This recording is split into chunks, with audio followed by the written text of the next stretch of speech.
사람이 이 세상에서의 삶이 영원하지 않죠. 결국 이 세상의 삶을 떠날 때가 누구나에게나 다가오는데 약 3가지 종류의 사람들이 있는 것 같습니다. 첫 번째는 처음부터 끝까지 하나님 앞에서 신실한 삶을 살다가 아름다운 뒷모습들을 보여주는 사람들.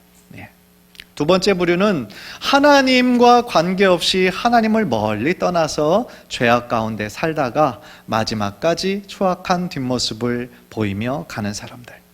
세 번째 부류는 처음 첫 시작은 참 좋았는데 중간에 어떤 일 때문에 어떤 계기로 인해서 변질돼 가지고 마지막에 안타까운 모습으로 떠나는 사람들. 3가지 종류의 사람들이 있는 것 같아요. 그런데 성경에도 보면은요, 재밌게도 이 3가지 종류의 사람들이 다 존재하는 것 같아요. 성경의 그 구약과 신약에 나오는 위대한 믿음의 사람들을 보면 다 인간적인 연약함은 있었지만 하나님께서 주신 사명을 따라서 하나님께 붙잡힌 바 되어서 그들의 삶을 최선을 다하다가 아름다운 뒷모습을 보고 가는 사람들이 있죠. 물론 그 사람들이 인간적으로 완벽했다라는 뜻은 아니에요. 인간이기 때문에 때때로 실수하기도 하고 넘어지기도 하는 그런 안타까운 모습을 보이기도 했었습니다. 그러나 중요한 것은 자신의 그 연약한 모습 그대로 하나님 앞에 회개하고 돌아왔을 때 하나님께서 그들을 회복시키셔서 다시 한번 하나님의 도구로 잘 사용하셨다라는 것이죠. 그래서 그런 사람들은 하나님께 참 한 세대 귀하게 쓰임받다 간 사람들이에요. 어떻게 보면 노아나 아브라함이나 야곱이나 오늘 본문에 나오는 이 엘리야 같은 사람도 바로 그런 사람이라고 할 수 있겠죠. 두 번째 부류의 사람도 많아요. 이름 있는 사람도 있고 이름 없이 무리들 가운데 속한 사람들. 그래서 하나님만을 섬겨야 되는데 하나님을 섬기지 않고 눈에 보이는 우상을 만들어서 평생 헛된 것에 마음을 따라 살다가 결국은 하나님의 진노 아래 놓였던 사람들 많이 있죠. 엘리야의 시대에서도 아합왕과 이세벨 왕비 같은 사람, 대표적인 사람이죠. 마지막으로는 처음 시작은 좋았지만 중간에 변질돼서 안타깝게 끝나는 사람, 사울왕과 같은 사람이 아마 대표적인 그런 사람일 것입니다. 그래서요, 우리 이 성경을 이렇게 보면서 우리가 어떤 삶을 살다가 이 세상을 떠날 것인가, 어떤 뒷모습을 보여줄 것인가가 어떻게 보면 참 우리들의 인생에 중요한 남아있는 숙제인데, 오늘 본문에서는 이 엘리야의 뒷모습을 통하여서 우리들에게 이런 삶을 살아야 되겠구나 라고 하는 귀감을 우리들에게 주고 있다라는 것이죠. 한절을 말하기는 오늘 말씀을 통하여서 이 엘리야의 뒷모습에서 배우는 영적인 교훈을 바로 나에게 주시는 말씀으로 받고 그 말씀대로 우리들의 삶이 이 땅 가운데 잘 살다가 하나님께 영광 올려드리기로 다시 한번 다짐하는 우리 귀한 성도님들 모두 되시기를 주님의 이름으로 간절히 축원합니다. 첫 번째로 오늘 본문에서 우리가 깨닫게 되는 것은 뭐냐면요, 하나님의 사람은 어떤 사람인가? 마지막 사명까지 잘 감당하는 사람이다. 그것이 바로 하나님의 사람이다라는 거예요. 오늘 본문에 나오는 엘리야의 모습을 살펴보면요, 참 그가 끝까지 충성하는 사람이구나 라는 것을 깨닫게 돼요. 아마도 우리가 기억하는 그 엘리야의 최고로 멋진 그 모습은 갈멜산에서 850대 1로 싸우는 그런 대목일 겁니다.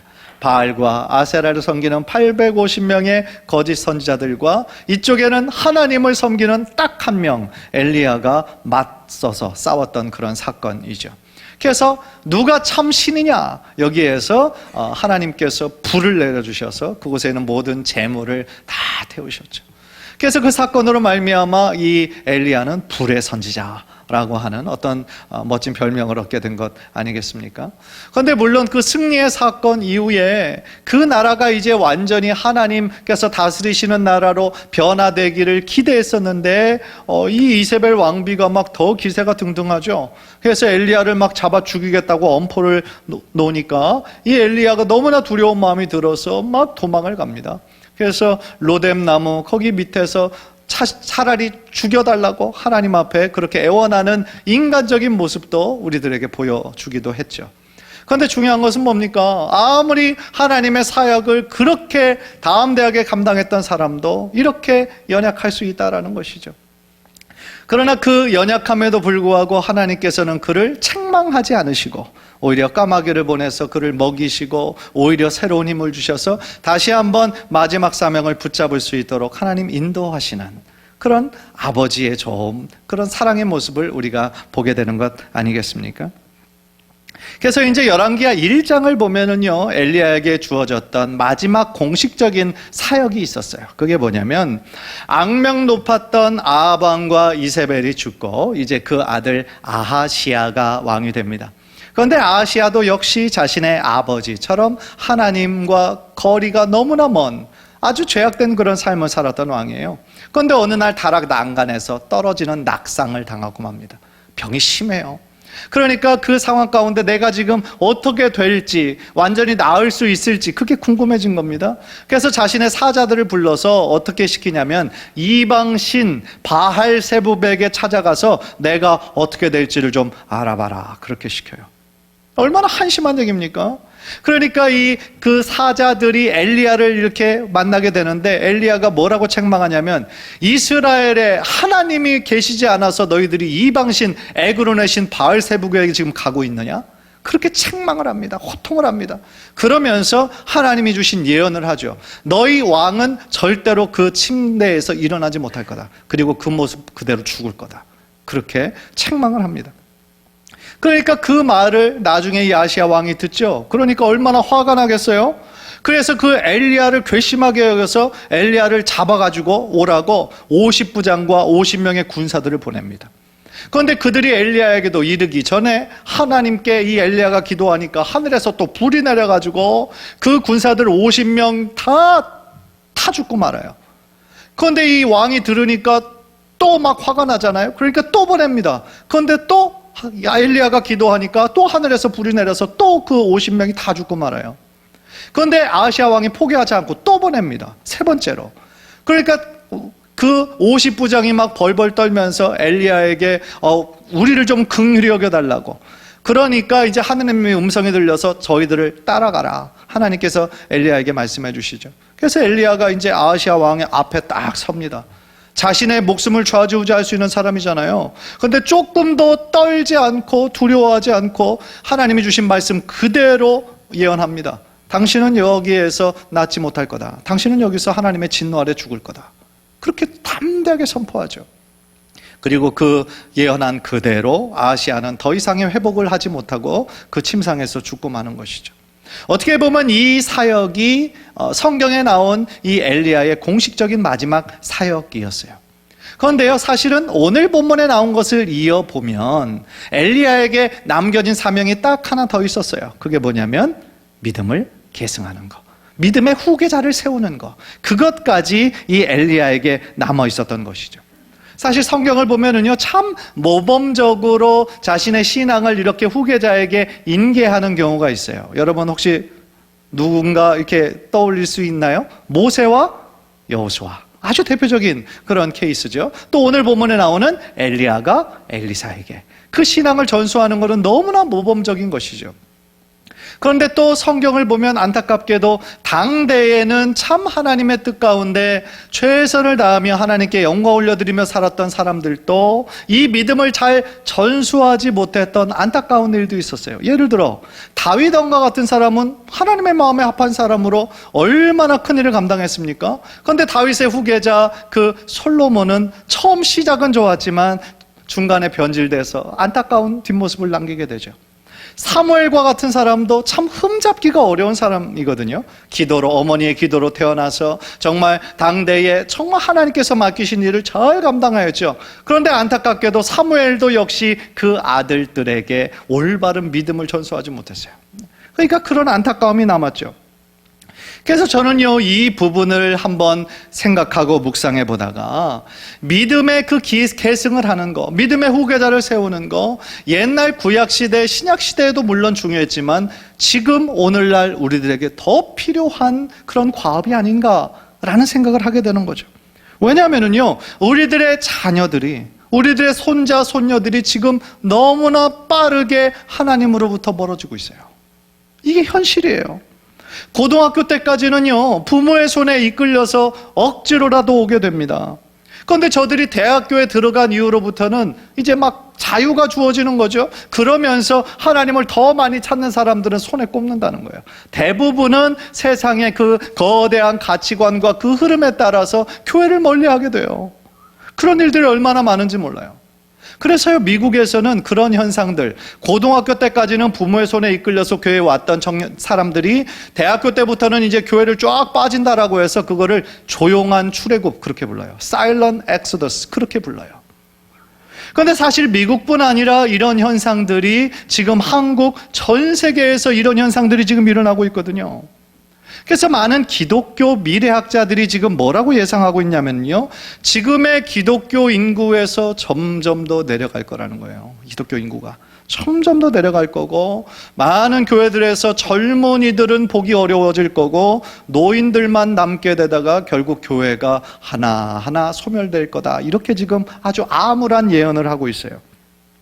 정말 그런 현상이 일어나지 않게 되기를 간절히 기도하고 간절히 바라죠. 그런데 그런 우려가 점점 더 현실로 다가오는 것 같아서 참 마음이 안타까워요.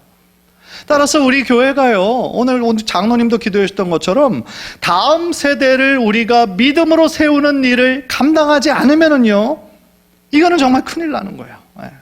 따라서 저는 우리 동안교회에 주신 큰 사명 중에 하나가 바로 이 다음 세대들, 우리 귀한 자녀들을 믿음으로 키워내는 일에 우리가 헌신해야 된다라는 거예요.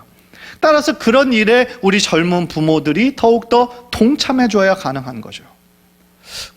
우리 교육부 사역자들과 이제 매주 회의를 토요일마다 이렇게 하게 되는데요. 이렇게 제적을 보면 사실은 제적으로 보면 훨씬 더 많은 아이들이 있는데 주일날 출석하는 아이들의 숫자는 훨씬 미치지 못해요. 반 이하로 이렇게 떨어지거든요. 그러니까 우리가 이 자녀들 어떻게 보면 스스로 자발적으로 이렇게 하나님 믿으려고 하는 아이들은 많지 않은 거죠. 그러니까 부모들이 우리 아이들을 정말 주님께로, 교회로 잘 이끌 수 있는 그 역할을 잘 감당할 때, 그래서 반드시 예수님을 인격적으로 자신의 구원자로 만나게 해야 그들이 대학에 가서도 또 더 장성해서도 절대로 하나님을 떠나지 않게 된다라는 것이죠. 따라서 우리는요, 이 오늘 본문에 나오는 것처럼 엘리야가 엘리사에게 자신의 사역과 또한 그 믿음을 계승하는 장면을 보면서 우리도 우리들에게 주신 믿음의 사명을 잘 감당할 뿐만 아니라 더 나아가 우리들의 자녀들에게, 우리 손자 손녀들에게 하나님을 향한 믿음을 전수해야 하는 분명한 사명이 있다는 것을 여러분들 다시 한번 이 시간을 통하여 마음으로 깨닫고 결단하는 은혜의 시간이 되시기를 주님의 이름으로 축원합니다. 얼마나 중요한지 몰라요. 그런데 이제 저는 오늘 본문을 보면서 조금 의아한 것도 하나 있었어요. 그게 뭐냐면 엘리야가 엘리사에게 그냥 그 믿음과 사역을 전수하면 되는데 엘리사를 자꾸 이렇게 좀 밀어내려고 하는, 그래서 3번이나 밀어내려고 하는 그런 장면이 이렇게 나와요. 그래서 왜 그럴까? 이 성경을 보면서 그 어떤 학자들은 이렇게 해석을 하더라고요. 아마도 엘리야가 그 마지막 시간, 자신이 이제 죽음을 보지 않고 승천할 것을 알고 있었기 때문에 그 마지막 시간을 하나님과 1대1로 겸손한 마음으로 보내기 위해서 이 엘리사를 자꾸 이렇게 오지 못하도록, 따라오지 못하도록 하는 거다, 그렇게 해석하는 사람도 있었는데요. 사실은 그런 의견보다는 제가 볼 때 이 엘리야가 엘리사에게 지금 훈련하는 과정이 아닌가, 그런 생각이 들더라고요. 왜냐하면 지금 자신의 믿음의 후계자를 세워서 자신에게 맡겨주신 그 사역을 감당하기 위해 검증하는 시간이 필요하잖아요.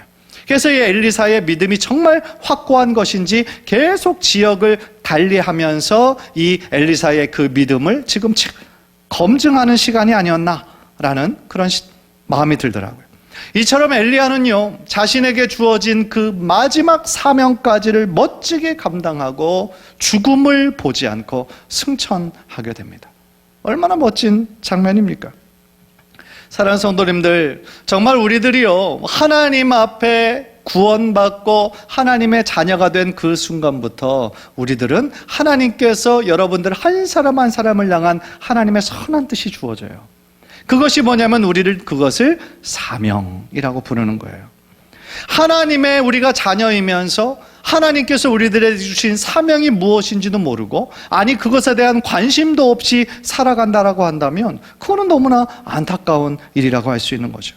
그런 면에서 여러분에게 질문하고 싶어요.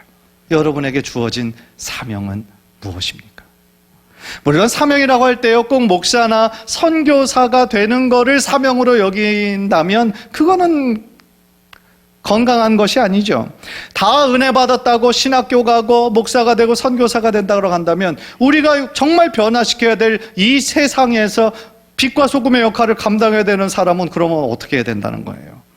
따라서요, 정말 은혜 받고 우리들이 속한 영역에서 하나님이 주신 일, 하나님의 그 뜻 사명 붙잡고 그 자리에서 최선을 다하는 것, 그것이 바로 저는 하나님께 큰 영광 올려드리는 것이라고 생각합니다. 예를 들어서 제가 아는 한 장로님은요, 미국에서 교수 생활을 하셨는데 은퇴하시고 나면 보통은 다 좀 편안한 생활하기를 원하시잖아요. 은퇴 후에 여행도 많이 가고 좀 그냥 어디에 매이지 않는 자유로운 생활하기를 원하시는데, 이 장로님은 아내분과 함께 선교지 몽골로 가셨어요. 몽골로 가셔서 거기 있는 국제학교에서 계속 자기 전공이 있으니까 그것으로 계속 후학들을 가르치시더라고요. 또 그 아내분은 또 간호사로 이렇게 일을 하시다가 그분도 은퇴하시고 나서 그곳에서 또 의료로 이렇게 선교하는 모습을 보니까 너무나 참 존경이 가고 너무나 아름다운 그런 은퇴 이후의 삶을 살아가고 계시더라고요.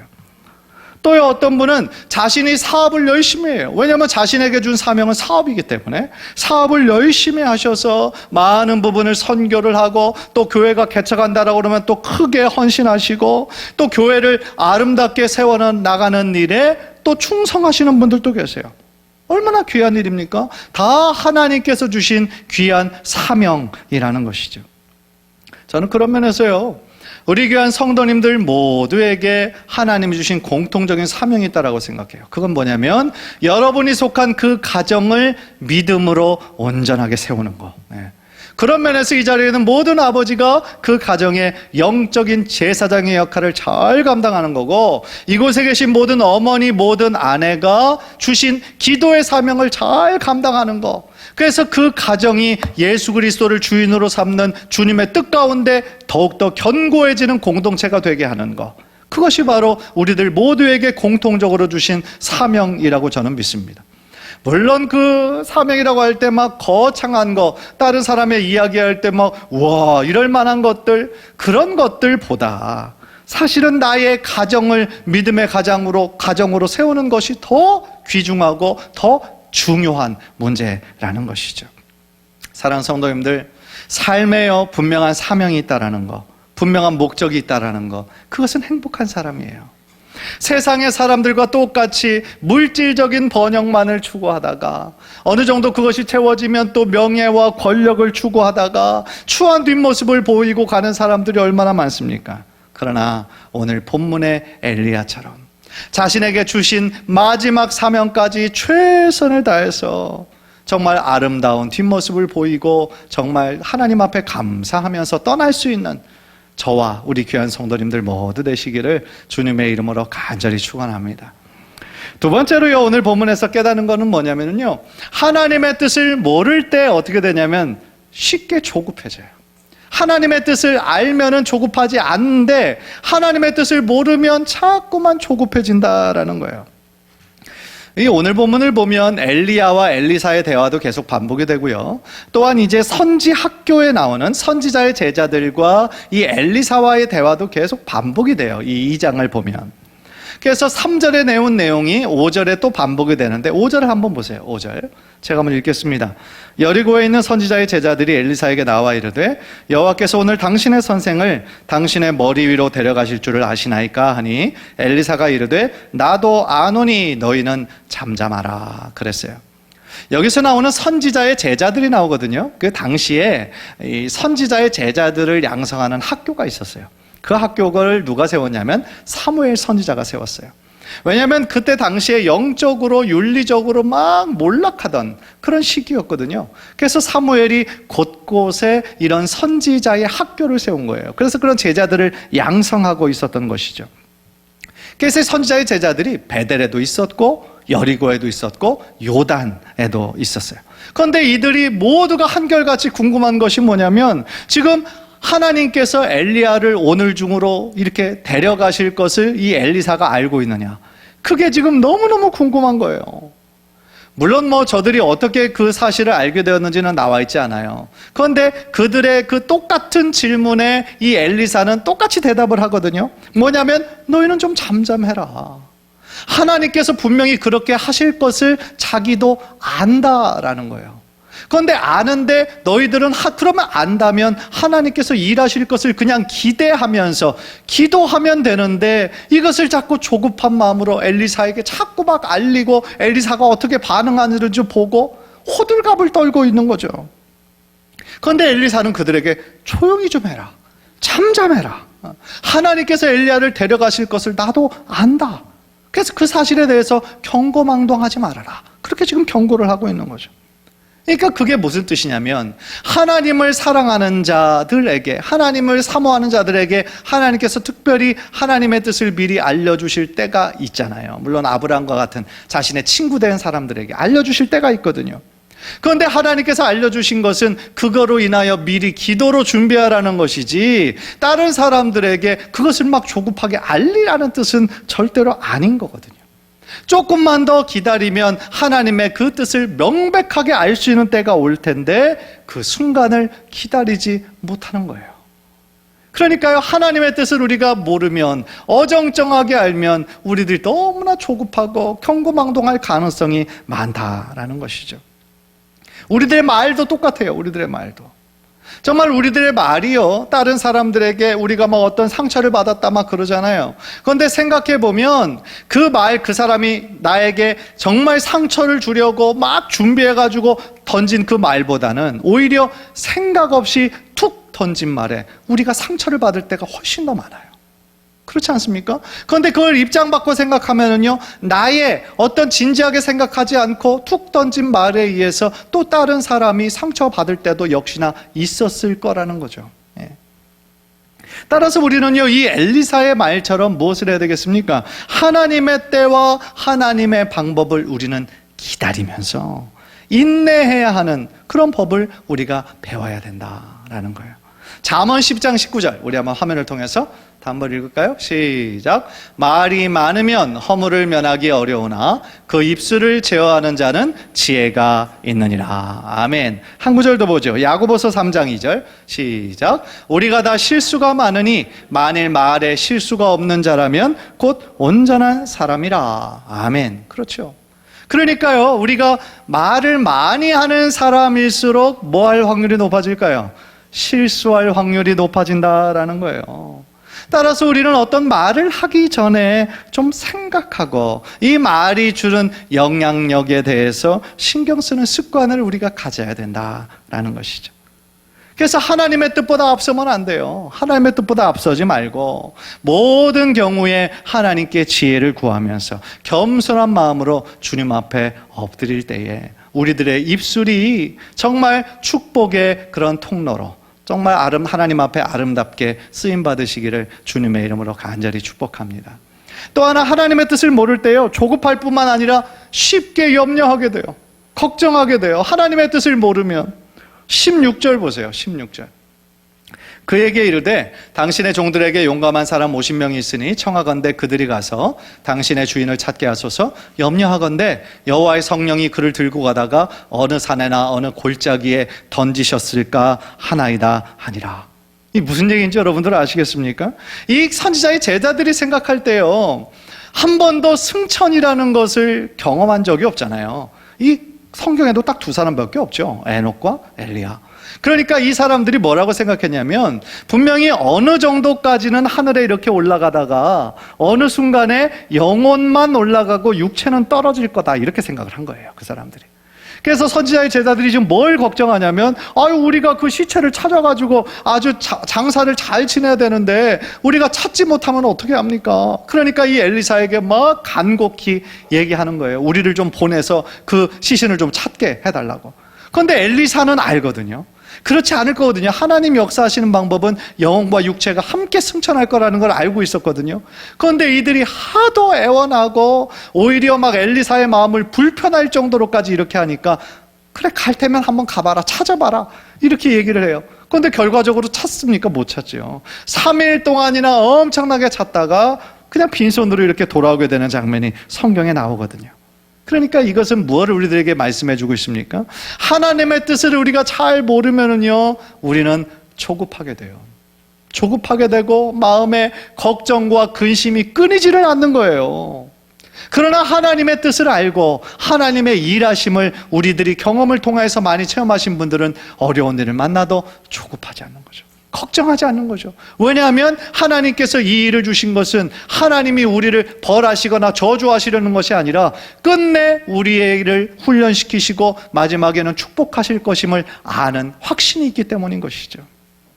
따라서 하나님의 일하심을 알고 하나님의 뜻을 아는 사람은 조급하거나 쉽게 염려하지 않는다라는 거예요.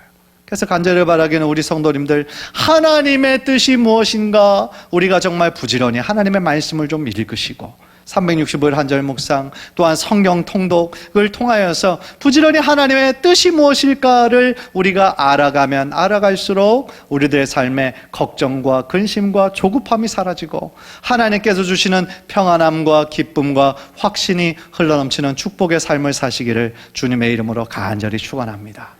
마지막으로요, 우리는 오늘 본문 속에서 엘리사가 엘리야에게 뭐라고 요구하냐면 갑절의 영감을 주옵소서, 그렇게 요구하는 대목을 봐요. 엘리사가 자신을 따라오는 것을 3번이나 따라오지 말라고 만류하였음에도 불구하고 엘리사는 끝까지 엘리야가 가는 곳을 따라가죠. 나는 절대로 당신을 떠나지 않겠습니다. 그러니까 엘리야가 이 엘리사의 마음에 중심이 있는 것을 확실히 확인하죠. 그래서 그에게 무엇을 원하느냐 묻는 대목이 9절이에요. 9절. 그래서 9절을 보세요. 엘리야가 엘리사에게 이르되 나를 내게서 데려감을 당하기 전에 내가 내게 어떻게 할지를 구하라. 엘리사가 이르되 당신의 성령이 하시는 역사가 갑절이나 내게 있게 하소서 하는지라 그랬어요. 엘리사는 다른 것을 구하지 않았어요. 다른 것을 구한 것이 아니라 엘리야에게 임하였던 그 성령의 능력과 역사를 저에게도 주옵소서, 그렇게 지금 간청하고 있는 것이죠.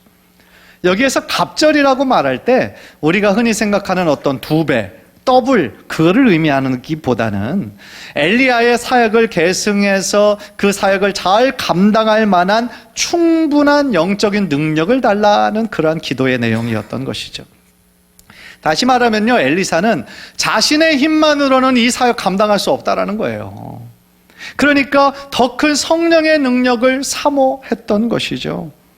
물론 엘리사의 이런 요구에 엘리야는 네가 지금 참 어려운 일을 구한다 라고 얘기를 해요. 10절을 보면요, 이르되 네가 어려운 일을 구하는도다.